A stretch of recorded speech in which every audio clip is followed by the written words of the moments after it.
Hi friends, welcome back to Rekhasri foods. ఈ రోజు వీడియోలో చాలా సింపుల్ అండ్ టేస్టీగా ఉలవల మిక్చర్ని ఎలా ప్రిపేర్ చేసుకోవాలో చూపిస్తున్నాను.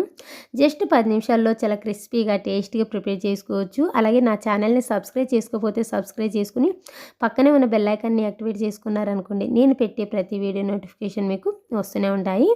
ఇంకా దీనికోసం ముందుగా నేను ఇక్కడ 1 కప్పు వరకు ఉలవల్ని తీసుకుని రాత్రంతా నానబెట్టుకుని నెక్స్ట్ డే మార్నింగ్ చూపిస్తున్నానండి. ఇవి ఎప్పుడు నానబెట్టుకున్నా సరే ఉలవలు అనేవి బాగా నానాలి, అప్పుడే చక్కగా వస్తాయి టేస్టీగా. సో ఈ విధంగా బాగా నానిన తర్వాత ఇప్పుడు ఇందులో ఉన్న వాటర్ అంతా కూడా వంచేసి ఒక కాటన్ క్లాత్లో వేసుకుని తుడుచుకోవాలి. ఇందులో ఏమాత్రం తడి లేకుండా బాగా తుడుచుకోవాలి, అప్పుడే త్వరగా ఫ్రై అవుతాయి. అలాగే ఆయిల్ కూడా తక్కువ పీలుస్తుందండి. అందుకని ఈ విధంగా ఎక్కడ కూడా మాయిశ్చర్ అనేది ఏమాత్రం లేకుండా బాగా తుడుచుకోవాలి. సో ఈ విధంగా బాగా తుడుచుకున్న తర్వాత ఇప్పుడు వీటిని ఒక బౌల్లో తీసుకుని పక్కన పెట్టుకోండి. ఇలా చేత్తో పట్టుకున్నారనుకోండి, ఎక్కడ కూడా తడి అనేది లేకుండా తుడుచుకుని పక్కన పెట్టేసుకోండి.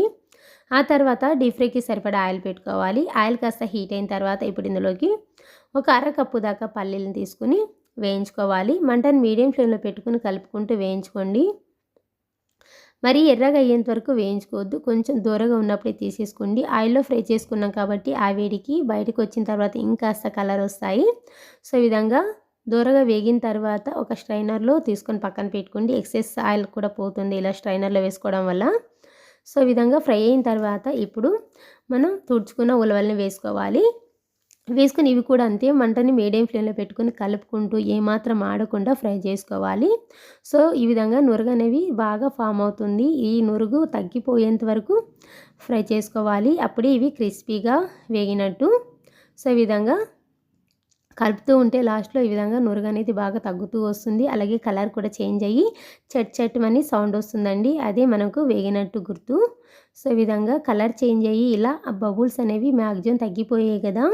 ఈ విధంగా ఇప్పుడు ఇలా ఫ్రై అయిన తర్వాత ఇలా గరిటెతో తీసుకోవడానికి అయితే రాదు కదా, అందుకని ఇప్పుడు స్టవ్ ఆఫ్ చేసేసి ఇప్పుడు ఈ బాండ్లీతో సహా దీన్ని ఒక స్ట్రైనర్తో వడగట్టుకోవాలి.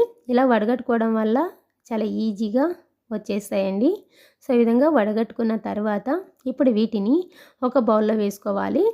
వేసుకున్న తర్వాత నెక్స్ట్ ఇందులోని ఫ్రై చేసుకున్న పల్లీలను కూడా వేసుకోవాలి. నాకైతే ఇక్కడ ఈ బౌల్ అనేది చిన్నగా అనిపించింది, కలపడానికి రావట్లేదు, అందుకని వేరే బౌల్లో షిఫ్ట్ చేసుకుంటున్నాను.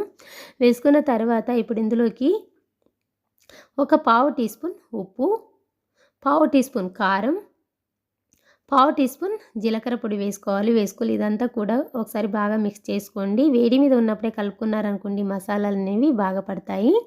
సో ఈ విధంగా కలుపుకున్న తర్వాత ఇప్పుడు ఇందులోకి 1 కప్పు వరకు సన్న కారపూస వేసుకుంటున్నాను. సన్న కారపూస కానీ లేదా ఆలు బుర్జియా కానీ ఏ ఉంటే అది వేసుకోండి.